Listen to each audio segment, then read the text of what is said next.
Boa noite. Olá, professor Marcos. Boa noite.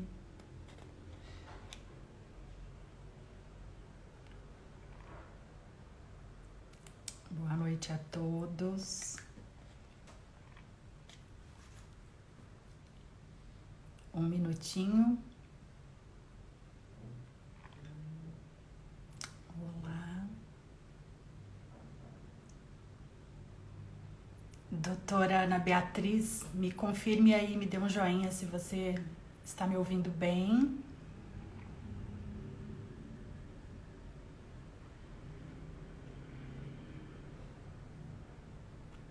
Boa noite. Doutora Eliane. Bom, 8 horas. Boa noite, pessoal. Boa noite oficial aqui a todos. Hoje, mais uma quarta-feira, mais uma live, um bate-papo do Instituto de Medicina Salé. Hoje, o nosso tema é como otimizar resultados após um ano de cirurgia bariátrica e metabólica. Muitos pacientes estavam nos pedindo mais proximidade aí dos que já estão em pós-operatório tardio. Então a gente ouviu os pedidos, né? E hoje a gente vai abordar aí, ajudar esses pacientes que já têm um certo tempo de cirurgia. A gente entende que no primeiro ano a perda de peso acontece numa curva mais rápida, mais ascendente com relação à perda de peso. A taxa de metabolismo basal nesse primeiro ano de pós-operatório de cirurgia bariátrica é maior, né? A gente sabe que nesse primeiro ano a gente tem mais mitocôndrias nas células intestinais, a gente tem uma microbiota mais saudável, portanto mais ativa, que acelera o metabolismo, né? A gente tem mais ácidos biliares circulantes, o que otimiza aí o metabolismo. A gente tem mais alimentos mal digeridos no intestino, que também acelera, né, esse metabolismo basal. A gente tem ação muito eficiente das incretinas, aí, dos hormônios desse primeiro ano de pós-operatório, tudo isso ajudando positivamente os pacientes operados a perderem peso, né? E daí, passou o primeiro ano, né? Alguns pacientes podem ter perdido um pouco de massa magra, ter perdido músculo, com isso cai um pouco esse metabolismo, pode ter estabilização dessa curva aí ou reganho de peso. Então o nosso objetivo hoje é estar próximos de vocês, né? Ajudar vocês na medida do possível a passar por todas as fases operatórias, quer seja o pré, o peri e o pós-operatório, com eficiência, né? Tendo bons resultados. Então, hoje nós vamos conversar com um dos nossos preparadores físicos, que é o professor William Komatsu. O William, ele é preparador do Instituto de Medicina Salé, preparador físico, ele é pós-doutor, olha, a gente vai escutar aí uma sumidade na área, ele é pós-doutor em medicina esportiva pela Escola Paulista de Medicina, né, da Unifesp, e ele é professor orientador do programa de pós-graduação em Ciências de Saúde aplicadas ao esporte e à atividade física da Unifesp. Portanto, estamos em boas mãos aqui para ter um bate-papo bem interessante. Vou pedir para vocês, para quem já está aqui, clicar aí nesse aviãozinho que tem embaixo, nessa setinha que tem na tela de vocês, para vocês convidarem, né, os familiares, os amigos, as pessoas que vocês sabem que têm interesse em ouvir sobre o assunto, que queiram aprender, que queiram se informar. Hoje vai ser, como já disse, um bate-papo de qualidade com uma pessoa muito gabaritada. Então convidem, cliquem aí nesse aviãozinho, cliquem na seta e chamem as pessoas que vocês sabem que possam ter interesse no assunto. Outra coisa antes da gente começar é para que vocês registrem as perguntas que tiverem no pontinho de interrogação embaixo, nesse ícone de interrogação que a gente tem ao final, aqui na borda da tela, para que a gente possa, nos últimos minutos, nos últimos 15 minutos mais ou menos, selecionar algumas dessas perguntas e passar aí ao debatedor, que é o professor William, para que ele possa responder. Vou chamá-lo aqui, vou tentar inseri-lo para que a gente possa começar.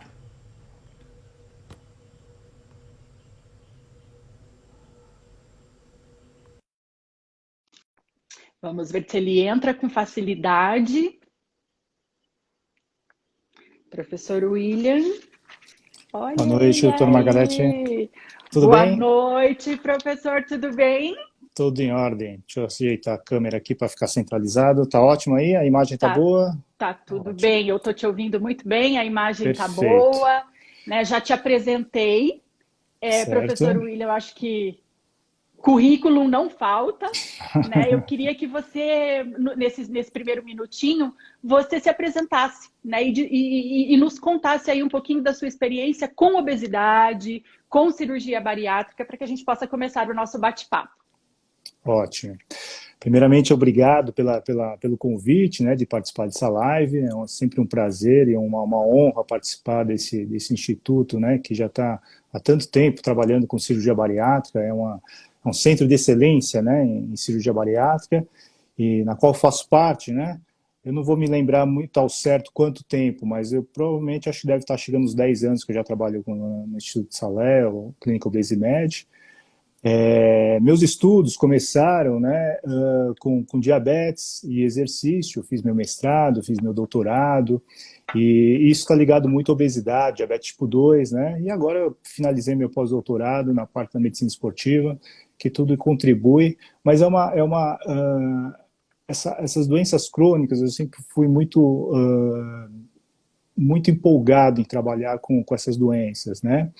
Então, e principalmente a gente vê, né, o grande mal da obesidade, é uma doença hoje, né, então é uma doença que pode chegar, é uma fatalidade, pode matar, né, então a gente precisa cuidar dela de uma forma totalmente diferenciada, e com isso, né, eu tive muita vontade de trabalhar com a cirurgia, e hoje a gente vê que a cirurgia está trazendo ótimos resultados, as pessoas ficam bem de saúde, diminuem as doenças, comorbidades, e a gente consegue um resultado muito bom, porque quando a gente trabalha com as pessoas para emagrecimento, a gente fica um pouquinho frustrado, né? Porque a gente não consegue atingir tão rapidamente os resultados que a pessoa quer. E com a cirurgia bariátrica a gente consegue isso num menor tempo, né? Só que a gente fala que até eu falo que tem que ser uma conduta, né, compartilhada.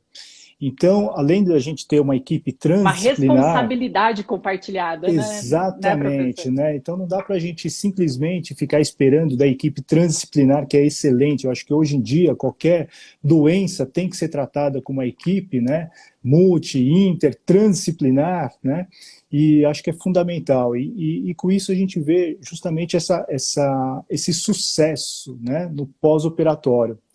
Algumas pessoas não atingem aquele sucesso esperado porque deve estar errando em algum momento, porque a gente tem que pensar num planejamento, né? Então eu sempre comento com os pacientes que é o seguinte: não adianta você simplesmente de uma hora para outra vou fazer uma cirurgia, vou resolver minha vida e acabou.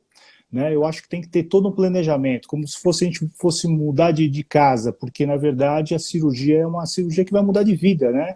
Então, não é simplesmente, vou tirar uma pedra do rim, por exemplo. Chega lá no hospital, você entra, tira a pedra do rim, você sai igual você entrou, menos com as pedras, né? Mas você deixa as pedras lá, ou até traz a pedra, mas fora do seu corpo. Mas a sua vida continua igual, né? Já quando você sai de uma cirurgia, né, bariátrica, você muda completamente a sua vida. Então, para isso, precisa ter um planejamento, não é simplesmente chegar lá e achar que, né, a cirurgia.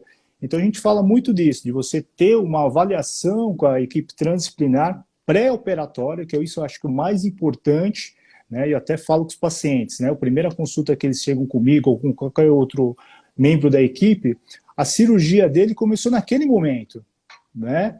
E não naquele momento do hospital que ele entra, né? Não, a cirurgia dele começou antes, pode ser 6 meses antes, 3 meses antes. Então, na hora que ele tem o primeiro contato com algum profissional da nossa equipe, já começou a cirurgia dele. O mais difícil é essa modificação para ele chegar bem na cirurgia, para depois ele ter um pós-operatório excelente, porque a cirurgia em si é o mais fácil. Ele chega lá, o anestesista apaga ele dorme, quando ele acordar já está pronto, já está feita a cirurgia, né? É o mais fácil naquele momento, né?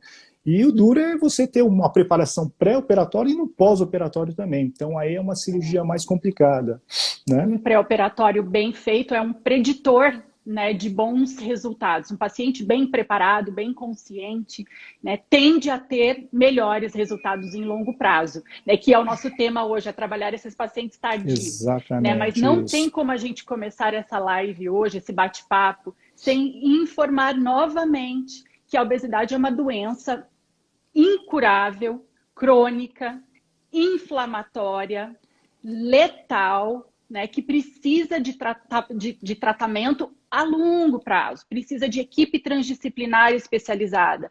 Então, todas as informações passadas ou repassadas aqui nessa nossa conversa hoje, é importante que os pacientes procurem a sua equipe, passem em consulta, façam avaliações médicas e de equipe criteriosas, né? Aqui, novamente, o nosso bate-papo tem um caráter informativo, né, William, e não de tratamento em si. Então, Sim, antes de qualquer medida, de qualquer consulta, procure, né, de conduta, procure a sua equipe para que seja bem orientado. William, para que a gente comece aí a focar no nosso pós-operatório tardio. Vamos lá.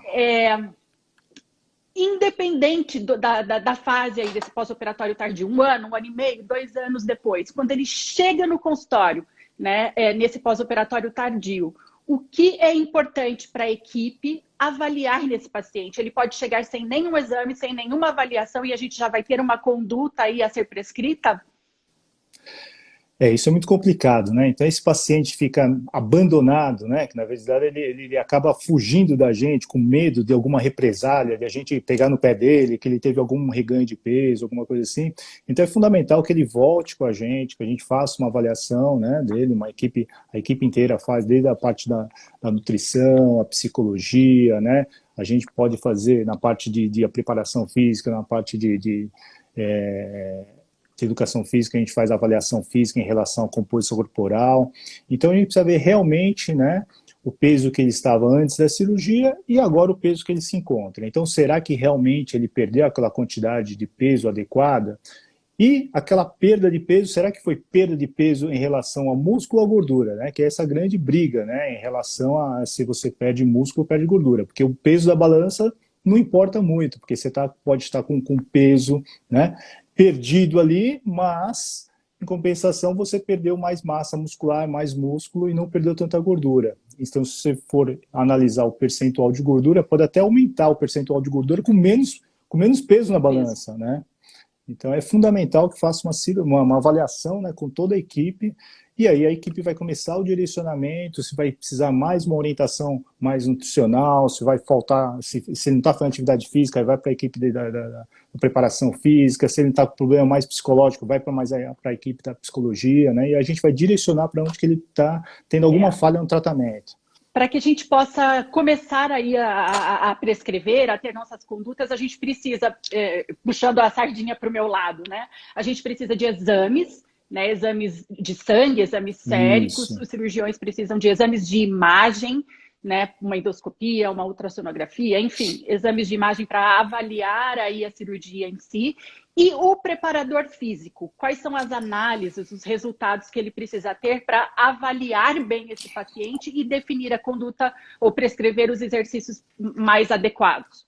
Isso, então já dei uma dica aí, né? Então a gente precisa de uma avaliação da composição corporal. O que seria isso? A gente saber quanto que a pessoa tem de músculo, quando ela tem de gordura, quanto que ela tem de água. E geralmente a gente faz isso antes da cirurgia, porque antes da cirurgia a gente vai ter um parâmetro inicial. Porque se você não fizer antes, você não tem um comparativo depois. Eu perdi 10 quilos, mas isso é bom ou isso é ruim? Não sei. Você perdeu 9 quilos de músculo e 1 quilo de gordura. Né? Foi péssimo. Desses 10 quilos eu perdi 10 quilos de gordura. Realmente foi maravilhoso. Né? Ou você perdeu somente 5 quilos, mas esses 5 quilos foram de gordura. Então na balança diminuíram poucos, né? O número diminuiu pouco, mas em relação você perdeu muito mais gordura. Então a avaliação da composição corporal é fundamental. E lá também no Instituto a gente tem uma outra avaliação que é um scanner 3D, isso é fantástico, né? Então, uma delas você consegue mensurar todas as circunferências do corpo.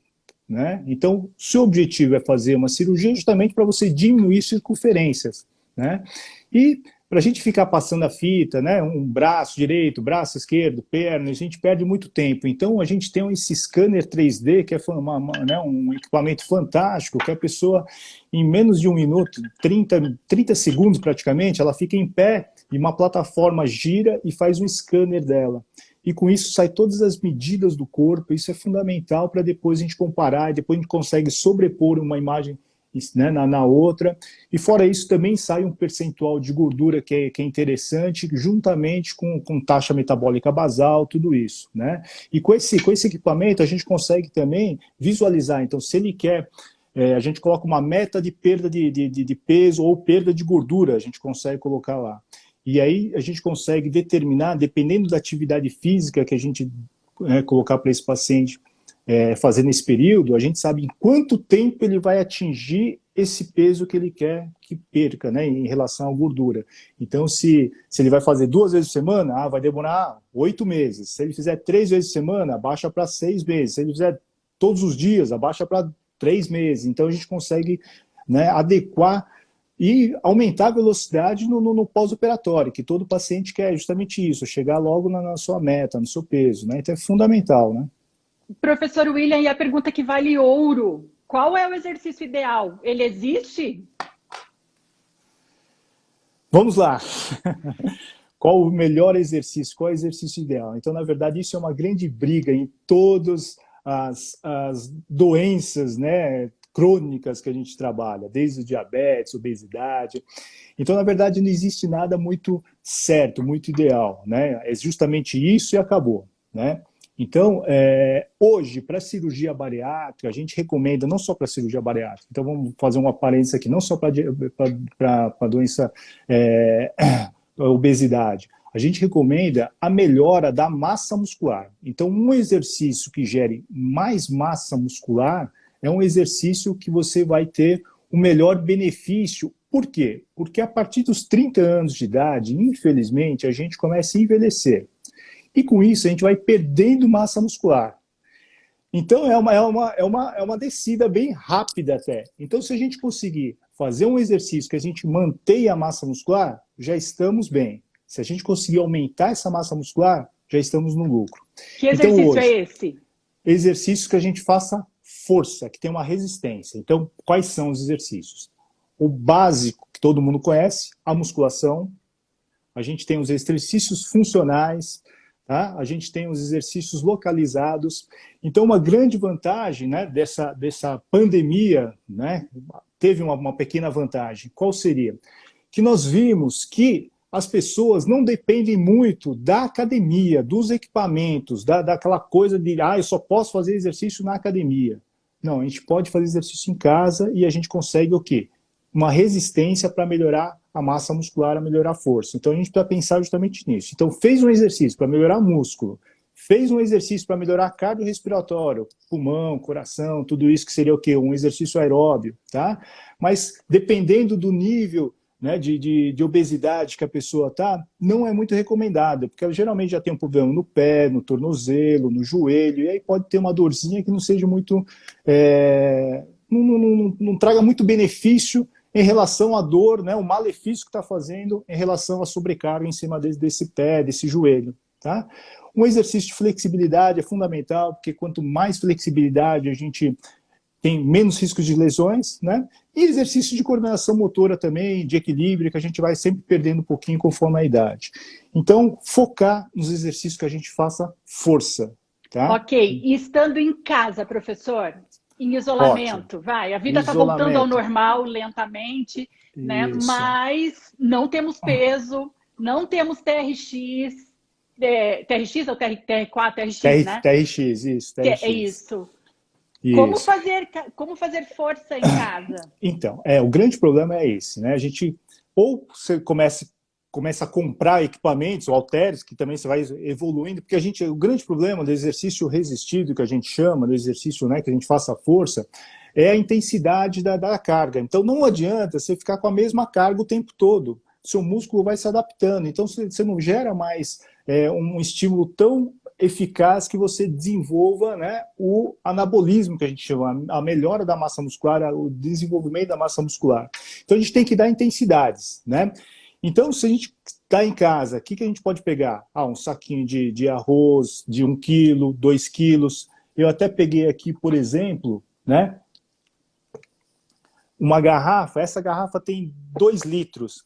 Ela cheia, ela pesa 2 quilos, tá? E a grande vantagem, a gente virar um pouquinho para cá, aqui, ó, ela tem uma alça. Então você consegue fazer vários exercícios, né, utilizando a garrafa, pegando pela alça, porque tem a garrafa PET, né, aquela garrafa de refrigerante, mas é ruim de segurar. Aqui não, você tem uma alça, né? Então 2 garrafinhas dessa daqui, tá ficando muito fácil, o que eu posso fazer? Não dá para colocar mais água, coloco areia, tá? E ela vai ficando cada vez mais pesada. Então a gente tem que dar estímulos diferentes, tá? O TRX, eu recomendo bastante. Antigamente era um equipamento muito caro, hoje fica um equipamento mais simples, mais barato, tá? O que é esse TRX, né? Ou fita de suspensão, eu até trouxe uma aqui para vocês. É uma fita, tá? Que ela tem uma parte que você vai prender ou num gancho na parede em cima, ou ele vem com equipamento para você, um ganchinho para você prender na porta, mas não tem que furar a porta, você abre a porta, prende ela e ela fica presa na porta, tá? E com isso você tem 2 hastes, né? Então são 2 fitas aqui, né, que você vai prender na porta, né? E você fica com essa empunhadura aqui, uma em cada mão, tá? E com isso você consegue fazer vários exercícios utilizando o quê? O peso do corpo. Tá? Isso, o próprio corpo. Então, como eu falei, a gente tem que dar intensidades diferentes. Então, como a gente faz essa intensidade?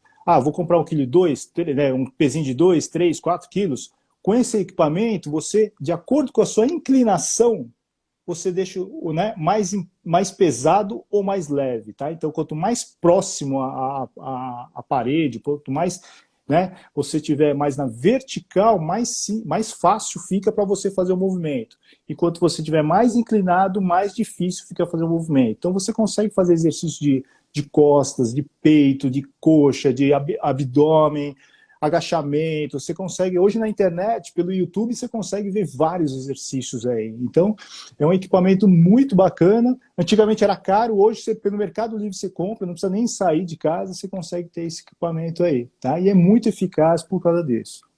Professor, depois de um ano, a tendência é que tenha sobra de pele ou flacidez nesses pacientes operados. Eles já tiveram bastante perda de peso, né, e tendem a apresentar flacidez, né, nesse pós-operatório.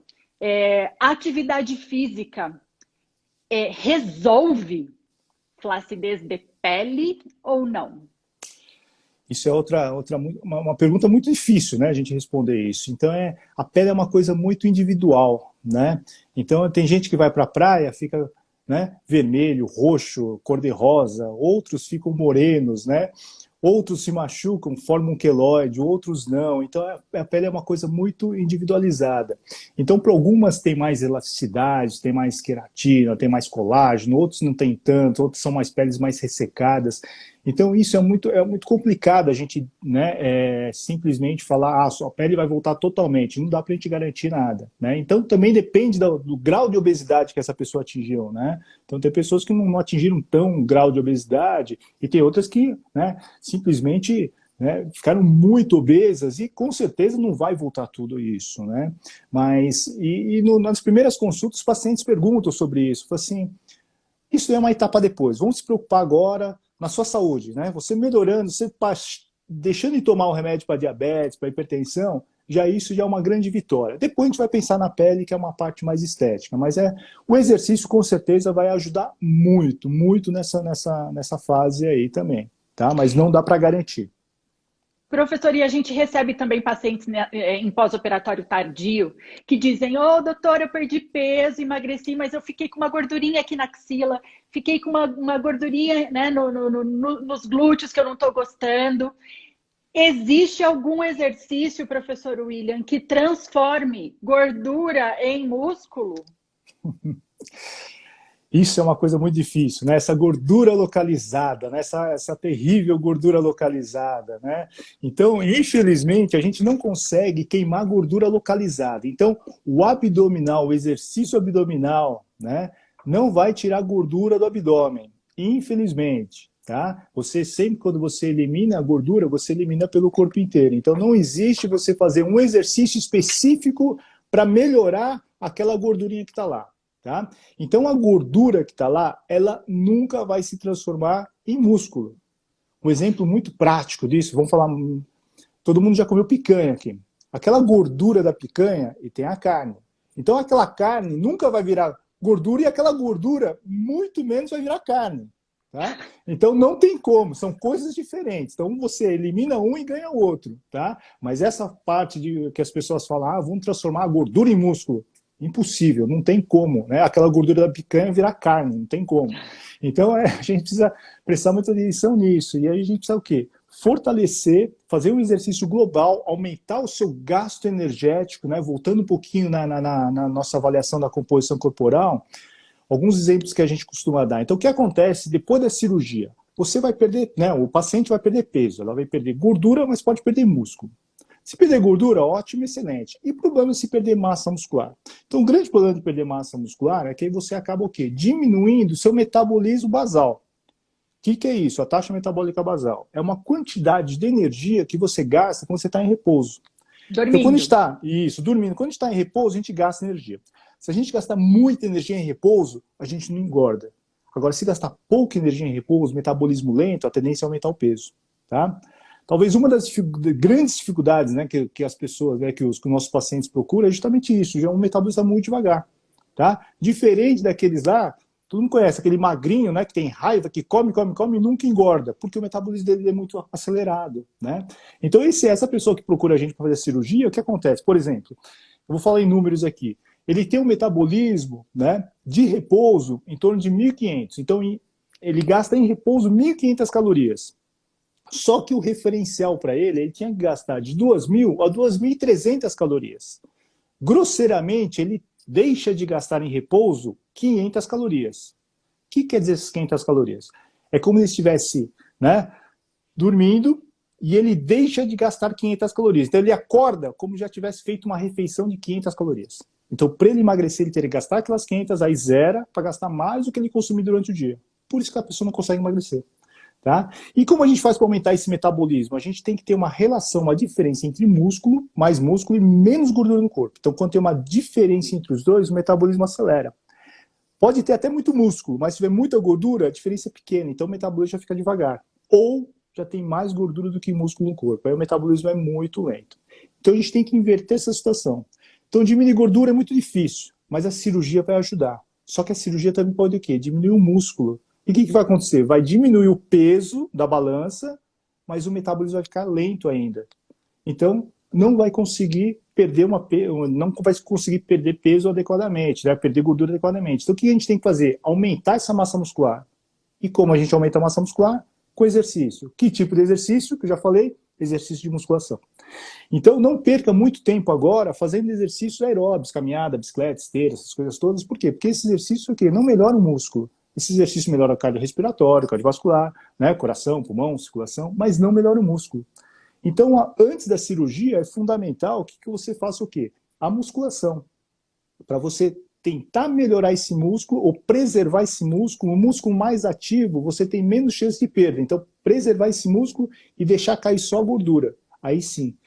E nós temos pacientes, né, nós já fizemos as avaliações, que em 6 meses tem pacientes que já conseguiram reverter isso.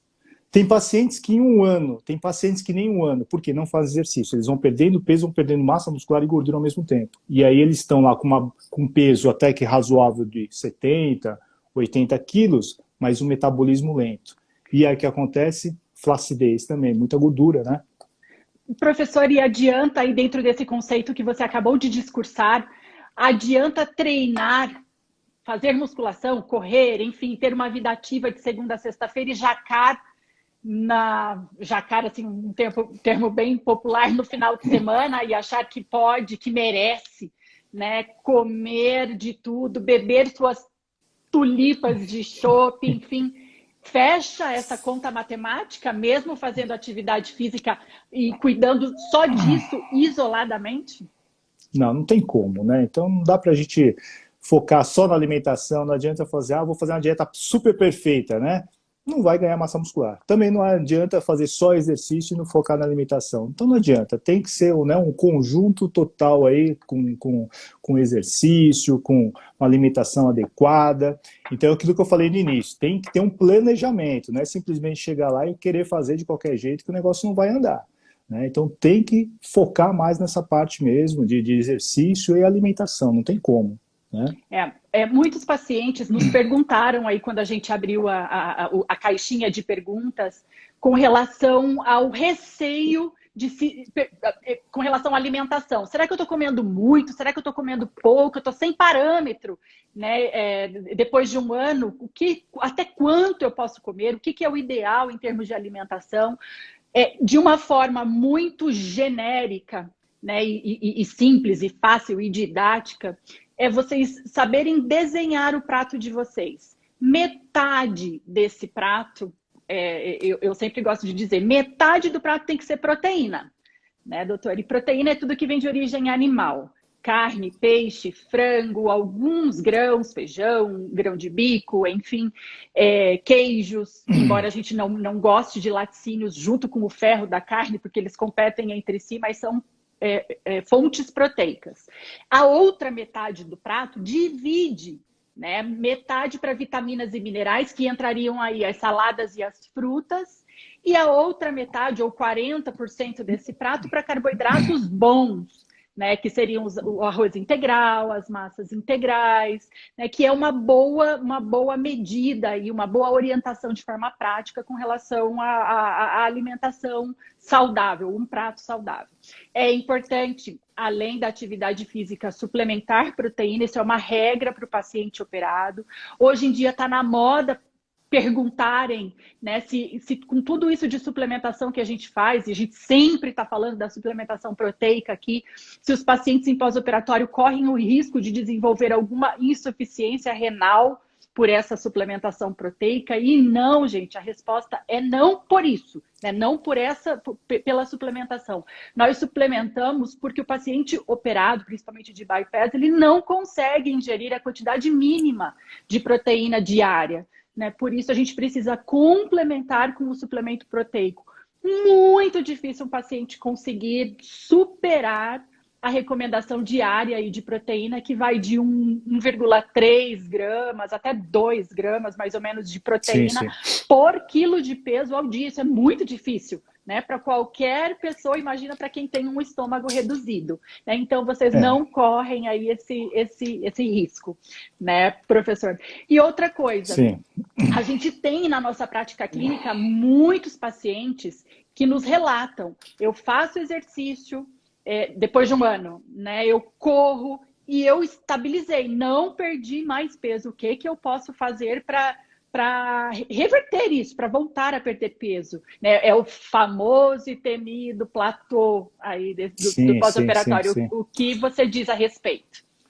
Então, voltando um pouquinho sobre esse prato, né? Esse prato é fundamental. Esse prato, na verdade, é para todo mundo, eu acho, né? Hoje em dia, a gente, né, só ter uma noção em torno de 1,3 a 2 gramas por quilo de peso, isso a gente recomenda para as pessoas que querem ganhar massa muscular, para os atletas, né? Então imagine, um atleta, né, que tem aquele gasto tal, que tem um estômago normal, é difícil ele comer, por isso que a gente tem que suplementar, né? Imagine uma pessoa que fez uma cirurgia, né, bariátrica, é muito mais complicado, então tem que suplementar, não tem como. Ah, mas o whey enjoa, o whey eu não aguento mais sentir o cheiro do whey. Infelizmente, né, a gente tem que pensar de uma outra forma, né? Então teve até uma paciente perguntou se eu posso trocar o ovo por albumina, lembra, né? Alguma coisa assim. É muito difícil também, porque o ovo tem em torno de 11 a 15 gramas de proteína. E ela teria que comer o quê? Para ter uns 50 gramas, aí uns 5 ovos, 6 ovos, é uma coisa complicada. Aí vai tomar albumina. A albumina também não é uma coisa muito agradável também. Você vai mexer, né?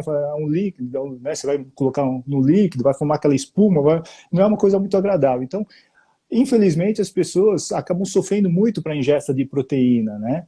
Mas é fundamental, a gente precisa pensar de alguma forma e com isso a gente vai conseguir o quê? Melhorar essa massa muscular. Então não adianta a gente também só pensar em proteína, né? Vou comer whey, vou fazer um bolo de whey, vou tomar shake de whey, vou fazer isso, e não preciso fazer exercício. Não, muito pelo contrário, não adianta você ter somente, né, a ingesta de proteína sem ter o estímulo, né? Então você tem que ter um gasto, né? A gente fala um catabolismo, que seria a fadiga durante o exercício, para depois você compensar e você supercompensar. Então, quando você supercompensa, passa da onde você tinha, você consegue a melhora. Então, o que pode estar acontecendo nesse platô? Talvez você esteja fazendo exercício, compensando e fazendo exercício de novo, e compensando. Quer dizer, você nunca vai ter aquele a mais, aquela supercompensação que vai dar o ganho a mais que você precisa. Por isso que acaba estacionando. Ou alimentação, você não está compensando adequadamente. O que é essa compensação? É a ingesta de proteína, é o sono, né? Principalmente o descanso. O descanso é o mais importante para quem quer ganhar massa muscular. Então a gente tem que descansar, né? Então a gente tem que comer adequadamente, né? Descansar e fazer com que você tenha um estímulo adequado. Então tem gente que, né, ficava horas e horas na academia, então fica lá 3, 4 horas na academia, gasta demais, só que não come direito, não dorme direito, ele nunca vai conseguir melhorar. E aí cai nesse platô. Então a gente precisa tomar muito cuidado. Então as pessoas, nesse platô, tem gente que caminha, eu comecei a caminhada, comecei a perder peso. Depois de 2 meses, não estou perdendo mais peso. Mas o que você está fazendo? Estou continuando caminhando 5, 6 quilômetros por dia, no mesmo horário, no mesmo tempo. Quer dizer, o nosso corpo se adapta, né? Então eu gosto de dar muito exemplo com o carro, né? Que gasta mais combustível, o carro na cidade ou o carro na estrada, né? O carro na cidade você tem altos e baixos, você aumenta a velocidade, diminui a aceleração, você freia, então você tem mais gasto energético. Quando você está na estrada, você fica mais constante, então o corpo vai, né? O carro vai gastar menos, então é a mesma coisa, o corpo vai ficar mais, não preciso gastar tanta energia assim, então você vai poupando energia. Então, o nosso corpo foi feito por quê? Para armazenar energia. A gente precisa de energia para a gente viver. Então, a gente, né, cada estímulo que você der diferenciado, você sai desse platô e você começa a ter um ganho melhor. Tá? É o que acontece muito nas academias, né? As pessoas ficam 2, 3 meses, não conseguem ganhar massa muscular e sai, né? Não conseguem perder peso e sai, porque acaba atingindo, porque não tem o estímulo adequado aí. Então a gente tem que focar mais no estímulo e também na alimentação. Acho que é fundamental a gente ver a alimentação como que está, né? É muito importante o paciente ter em mente, né, William, que a obesidade ela é uma doença que tem mecanismos de autoproteção muito enraigados. Se você não fizer nada, a tendência é que ela volte, né? Ela reative. Então, atividade física, bons hábitos alimentares, a gente vai discursar sempre. Né, Sim, William, é fundamental. Como ferramentas aí para bons resultados em longo prazo. E é importante também, com relação à alimentação, a gente pensar também, eu já falei isso num horário da live, sobre os finais de semana ou as saídas. A gente não quer que o paciente operado tenha uma vida muito restrita com relação à qualidade gastronômica, a gente não quer isso, a gente não quer restrições absolutas. Mas vale ter consciência do que está ingerindo, né? Vou dar um exemplo com relação à contagem de carboidrato, não é caloria, é carboidrato, equiparação de contagem de carboidrato. Uma tulipa de chopp, que é fácil a gente tomar, principalmente né, se tiver calor, equivale a 5 pães em termos de contagem de carboidrato. Se você toma fácil 5 tulipas de chopp no final de semana, você está consumindo o equivalente a 10 pães.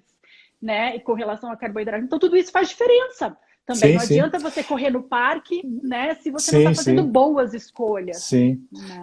Só para a gente complementar, falando ainda de carboidrato, olha que interessante.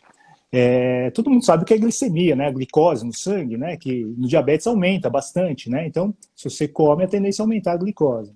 Então, a cada 15 gramas de carboidrato, sobe em média 50 a 60 miligramas no decilitro na sua glicemia. Então, se sua glicemia estava lá em 100, você comeu, né, 15 gramas de carboidrato, que equivale a meio pãozinho, um pãozinho tem em torno de 30 gramas de carboidrato, meio pãozinho já sobe 50. Imagina tantos, né, tantas tulipas aí de chopp, né, que a quantidade de carboidrato é muito alta, né? E o corpo precisa de carboidrato, porque é energia, só que aí você não gasta energia e vai acumular como gordura. Esse que é o grande problema. Exato. E muitas vezes nem esses errinhos que a gente comete nem estão em grandes eventos, né? Como eu citei, por exemplo, 5 chopps. um cappuccino, muitas vezes, que não faz parte da sua rotina, né, no dia a dia, mas fala, ai meu Deus, eu vou pegar esse, vou comprar esse cappuccino nesse supermercado. Né? E você Sim, passa a sim. tomar toda tarde uma dose paulistana, né, de cappuccino. Cappuccino é calórico, né? E isso vai refletir no seu resultado, né, Sim, de composição corporal, enfim, vai mudar. Então você tem que sem sempre ir dúvida. passando um pente fino para conseguir identificar podem estar acontecendo os erros, né, os equívocos e melhorar, né? Sim, sem dúvida Melhorá-los. nenhuma, com certeza. Professor, a gente falou aqui de platô, de estabilização da perda de peso no pós-operatório. E reganho, que foi um tema de uma das lives que a gente fez, não sei se foi a última, mas enfim, pode haver reganho, né? No pós-operatório, principalmente a partir de 1 ano. Como Sim. é que a atividade física ajuda, auxilia esses pacientes? Dependendo até uma porcentagem, a gente já fala até em torno de 10%, o reganho é fisiológico, né? Acaba acontecendo isso, não tem como, né? Quer dizer, que pode acontecer, não é que não é obrigatório você ter esse reganho.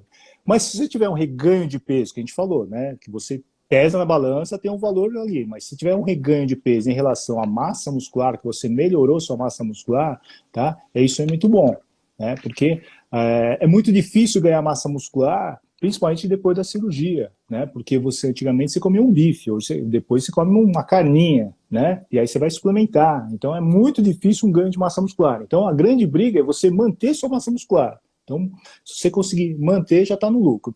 E uma grande vantagem, né, das pessoas que têm obesidade, olha que interessante, né? O nosso músculo, basicamente, ela é composto por 2 tipos de fibras brancas e fibras vermelhas, tipo 1 e tipo 2, tá?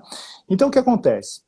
As fibras brancas são aquelas fibras de força, de explosão, de velocidade, né? Então, é uma fibra que a gente consegue ter mais força. E as fibras vermelhas são aquelas fibras que têm a mais resistência. Então, você suporta o exercício por mais tempo. Então a gente tem ou predominância em uma ou na outra no nosso corpo. E o que acontece? Quando você desenvolve obesidade, né, o trabalho mostra justamente isso. Quando você desenvolve obesidade, você acaba o quê? Né, aumenta o IMC, e com esse aumento do IMC, você acaba o quê? Aumentando as fibras brancas de força e diminuindo as fibras vermelhas de resistência. E o que acontece? Quando você está, né, mais obeso, você tem mais força. Lembra, né? A gente fala assim, aquele gordinho tem força, aquele magrelo é sempre fraco, mas o gordinho sempre tem força. Já que ele tem força, por que eu vou colocar ele no exercício de resistência, lá ficar 1 hora na esteira? Ele tem uma fibra melhor com uma força. E a musculação ele consegue fazer, ele tem essa vantagem de fazer a musculação, ele consegue fazer. E o magrinho, né, ele tem mais o quê? Ele tem mais fibras também de resistência, né? Então o maratonista é magro, né? Os triatletas são magros, eles têm mais. Então, se você conseguir focar no que ele tem de melhor, você vai conseguir um melhor resultado, tá? Então, esse reganho de peso pode ser justamente isso. Se tiver melhora da massa muscular, é fundamental. Mas não é a recidiva da doença, né? Então, quer dizer, ele não vai voltar, né, a ter, né, aumentou o reganho de peso, quer dizer que ele vai começar a voltar a ter diabetes, hipertensão, esteatose, tudo não, né? Ele vai ter um reganho de peso um pouquinho, mas tem que ser controlado. É aquela coisa, a gente não pode, quer dizer, os pacientes não podem abandonar a nossa equipe, né? Ou qualquer uma outra equipe. Não é simplesmente depois da cirurgia, tchau, abraço, muito obrigado. Não é bem assim. A gente tem que ter essa manutenção, essa orientação, esse acompanhamento, né? E ter a informação, como você disse, que reganhar, em média, né, 10% mais ou menos do peso mínimo que esse paciente já teve no pós-operatório, ele é adaptativo, é fisiológico, né, esperado. Muitos pacientes apresentam. E isso não é reganho de peso. E ainda assim, se tiver um reganho acima disso, ainda assim pode não ser recidiva da obesidade. Né? Você pode ter ganhado um pouco de peso, mas você ainda mantém as suas taxas estáveis, você não teve a recidiva do seu diabetes, da sua pressão alta, então sempre é tempo de voltar. né? Sem Voltar dúvida, para a sem equipe, dúvida, sem né? dúvida. Não deixar que isso vire uma cascata de eventos e você não fique tudo mais difícil mais para frente. William, nós estamos aqui com 15 minutinhos para terminar o nosso bate-papo Certo. e eu vou procurar aqui algumas perguntas dos pacientes para que a gente possa debater Ótimo, sobre vamos ela, lá. tá? Primeira, consegue ver aí? Tem que fazer esse exercício todo dia? Olha aqui que pergunta. A pessoa come todo dia? Não, assim, eu acho que se conseguir fazer todos os dias é o ideal. Só que tem que ser dosado isso, né? Então, por exemplo, na musculação, o professor faz treino A e treino B, ou até treino C. Então, um dia treina um músculo, no outro dia descansa, né? Se for fazer caminhadas, né, ou exercício aeróbio, seria o quê? A intensidade. Então, no dia você pode... vou fazer 1 hora sem parar numa velocidade mais baixa. No dia seguinte, eu posso fazer 20 minutos ou 15 minutos, uma intensidade muito forte. Mas aí acaba, só 15 minutos acabou. Na outra eu vou oscilar um pouquinho, tá? Então, essas oscilações de intensidades, da variação do dia é importante, mas dá sim, e pode descansar 1 ou 2 dias, pode descansar. O final de semana pode descansar sem problema algum. Outra, professor, vamos ver aqui. A hidroginástica não é um bom exercício? Por que não é um bom exercício, né? Então, a hidroginástica é muito questionada sobre isso, né? Porque a hidroginástica, você está na água, naquela aguinha quente, é fácil, é muito, né? E a pessoa não faz tanta força, muito pelo contrário. Então, depende muito, né? Eu já dei aula de hidroginástica, e dependendo, assim, da intensidade, eu tinha uma garota de 68 anos fazendo, né? E uma jovem lá de 16 anos, né? Então, o que acontecia? A 16 anos saía acabada da aula. Compensação, a de 68 saía com uma receita nova de bolo, porque elas ficavam no bate-papo, né? Então, é muito difícil. Então, depende do quê? Da velocidade que você traz. Então, a água, você tem o empuxo da água. Então, aumentou a velocidade na água, aumenta o empuxo, tá? Mas vai chegar um certo momento que não vai ter mais como, né, você aumentar essa velocidade. Aí tem alguns acessórios que a própria hidroginástica tem que vai ajudar bastante, tá? Mas tome cuidado com isso também, porque os médicos acabam sempre receitando a hidroginástica para quem tem problema de joelho, né? A hidroginástica, vai para a hidroginástica porque aí não tem impacto. O problema não é impacto no joelho, o problema é o movimento. Na hidroginástica, quantos movimentos vai fazer na água desse aqui? 1.000, 2.000, sei lá. Tá? E aí pode prejudicar a articulação, não é por causa do impacto, tá? Essa pessoa tem o quê? Fortalecer. Como que ela vai fortalecer? No exercício muscular, na musculação, no exercício, né, no pilates, né, em exercícios de resistência muscular, né, os exercícios resistidos. Então, dependendo do caso, não é recomendado fazer hidroginástica com problema articular, tá? Mas a hidroginástica é um excelente exercício. É o que minha personal sempre fala. Quanto mais treinado é o corpo, menos treinável ele é, né? Porque é cada vez mais difícil você ir conseguindo novos estímulos, né? Cargas maiores, enfim, mas no pain, no gain, né? Eu trabalho com atletas, então para a gente ganhar um pouquinho ali é muito difícil, né? Então a gente briga por 1 segundo, 2 segundos ali, então é uma coisa muito difícil, né? Tenho cirurgia marcada para o dia 10, mas não iniciei a musculação. Isso me prejudica? Nunca é tarde, né? Então hoje é dia 2. Ainda tem um tempinho aí, que se puder. Assim, eu falo que quanto mais condicionado pré-operatório, melhor vai ser no pós-operatório, né? Então a gente vê, voltando no atleta. O atleta que se machuca, faz uma grande cirurgia, depois 2, 3 meses já está voltando. Agora pega um sedentário que não faz nada, 6 meses parado, aí ele volta naquela fisioterapia, o retorno dele é muito pior. Então, quanto melhor condicionado você tiver antes, melhor no pós-operatório, tá? E não é, né, ficar caminhando muito, é exercício muscular, como eu falei, a gente precisa melhorar essa massa muscular. E massa muscular, exercício muscular, todo mundo consegue, todo mundo é capaz de fazer. Diferente de eu colocar uma pessoa 20, 30 minutos na esteira, né, que a pessoa não vai conseguir desenvolver tão bem assim. Tá? Próxima. Vamos lá. Aqui, essa pergunta não é de pós-tardio, mas eu acho importante. Depois de quantos dias de pós-operatório pode fazer exercício? Ótima pergunta, né? O exercício do pós-operatório já começa no hospital. Né? Então, você chegou ali, saiu do centro de recuperação, chegou no seu quarto, já pode caminhar, porque caso o cirurgião passe por lá, você vai tomar bronca. Né? Então, acho que já tem que chegar, já começar a caminhar no quarto, já se mexer um pouquinho, né? Para melhorar também o retorno venoso, porque provavelmente vai estar usando aquelas meias de compressão, então já começa a ativar mais a circulação. Então já tem que começar, então a gente tem aquele protocolo, né, o ERAS, né, que é justamente isso, para ter um pós, né, para a gente otimizar essa recuperação pós-operatória, então já começa aí. Então esse protocolo é bem interessante, porque já começa uma limitação mais precoce, já começa a líquido mais precoce, inclusive o exercício mais precoce também. Então já tem que ativar. Então não tem essa de, estou no hospital, estou doente, vou ficar deitado. Não, tem que se movimentar. Quanto melhor se movimentar, e até melhor o quê? A eliminação de gases, né, que forma aqueles gases da dor. Então você começa a caminhar um pouquinho mais, já começa a facilitar essa eliminação de gases. Menos risco de trombose, né? Tudo, né? E isso vale, esse protocolo que a gente já aplica há mais de 5 anos, 7, se eu não me engano, nos pacientes do Instituto de Medicina Salé, além de deambulação precoce, em média, 2 horas após o retorno para o quarto, após a cirurgia. Existem outros aspectos que otimizam muito, né, as respostas fisiológicas e melhores resultados aí aos pacientes operados, como a alimentação também precoce. Né?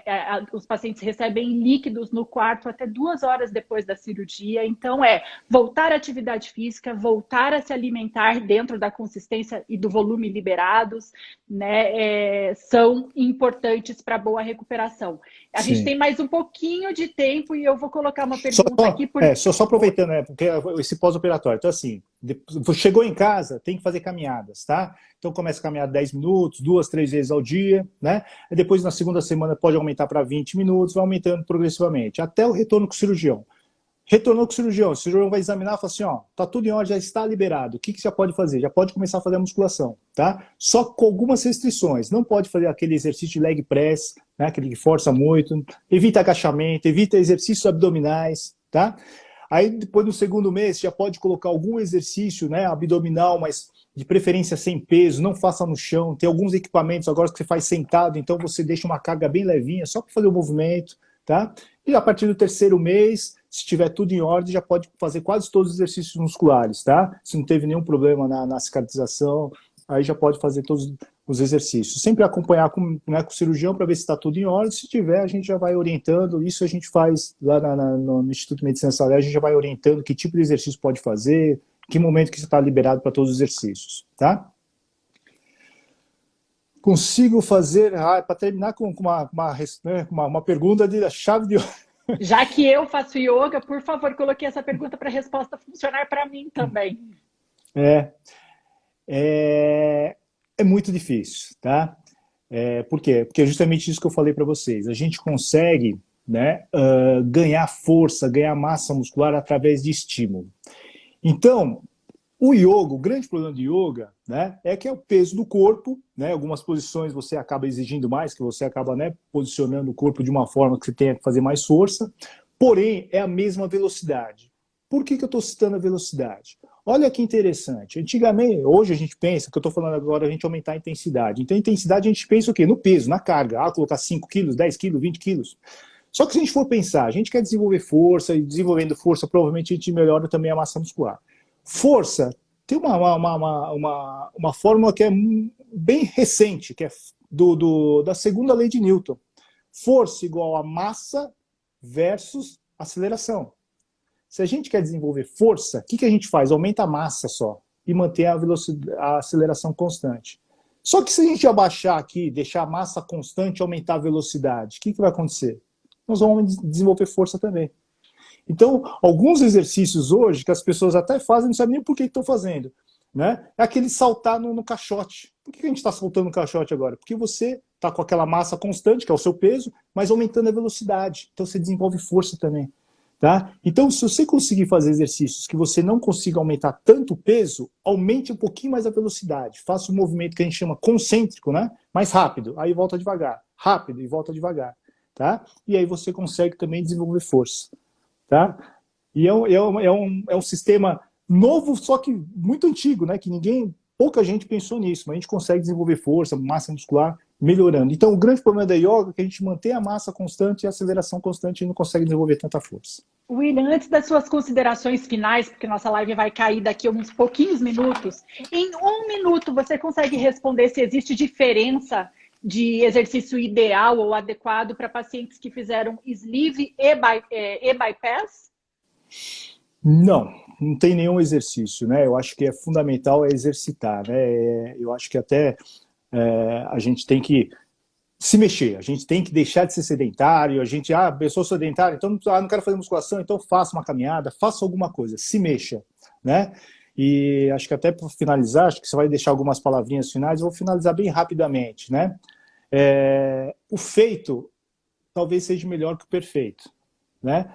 Então a gente faça alguma coisinha, não precisa chegar na perfeição, mas faça alguma coisa que eu acho que é fundamental, né? Então comece já a se movimentar, fazer algum tipo, se conseguir fazer já adequadamente, fazer o que é necessário, com certeza o resultado vai ser mais rápido, mais preciso e vai te trazer mais benefício. Então a gente tem que ver sempre o resultado, né? Então se o exercício não traz tanto prazer, mas traz resultado, aí você fica mais motivado e você aumenta a aderência. Agora, se o exercício não for tão atraente, mas você ter resultado, você vai ficar mais motivado e vai aumentar a aderência também. Então, a gente tem que buscar resultados. Tá bom? O verbo é agir, né, professora? Agir, mexer o corpo, né? Fazer boas escolhas alimentares, né? Fazer atividade física regular para que a gente tenha bons resultados. Como a gente sempre diz, cirurgia bariátrica é uma ferramenta forte, eficaz, mas precisa ser muito bem conduzida, né? E essa dança e essa condução precisa ter sincronia entre equipe especializada, equipe transdisciplinar, centro de excelência de cirurgia bariátrica e metabólica e adesão do paciente, né? E eu acho que a adesão começa sempre com informação, né? Com conhecimento. Então, por isso a gente faz essas lives aqui todas as quartas-feiras, já vai cair, né? Então, eu vou convidar aqui para quarta-feira que vem, no mesmo horário, aqui no Instagram do Instituto de Medicina Salé, às 20 horas. Vai ser uma live com o Dr. José Afonso Salé. Ainda estamos definindo o tema, então quem tiver sugestões, nos mande, nos envie, né? Para que a gente tenha um bate-papo bem proveitoso e de qualidade. Professor, muito obrigada pela sua participação. A todos que estiveram aqui conosco até agora, obrigada. Se tiverem dúvidas, nos envie por direct, que a gente vai ter o maior prazer de responder a todos. Muito obrigada, William. Obrigada a todos. Eu agradeço a todos aí. Boa noite. Até a próxima. Até.